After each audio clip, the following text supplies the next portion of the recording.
Welcome to Samba Samba. Enjoy the video.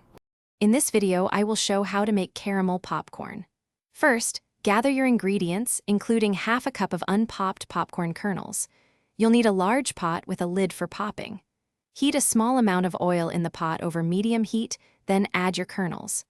Cook until the popping slows to about 1 pop every few seconds, then remove from heat.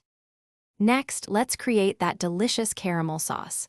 In a saucepan, combine 1 cup of butter, 2 cups of brown sugar, half a cup of light corn syrup, and 1 teaspoon of salt.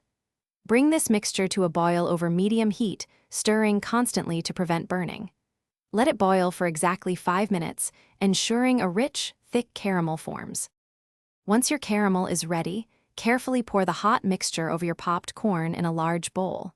Stir gently but thoroughly to ensure every piece of popcorn is beautifully coated. Then, spread the caramel popcorn onto a large baking sheet. Bake it in a preheated oven at 250 degrees Fahrenheit for 45 minutes, stirring every 15 minutes for even crispness. After baking, remove the caramel popcorn from the oven and let it cool completely on the baking sheet. As it cools, it will harden and become wonderfully crunchy. Once fully cooled, break the popcorn into individual, bite-sized pieces.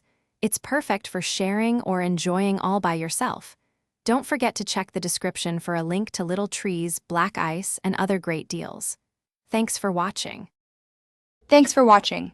Consider subscribing if we helped you.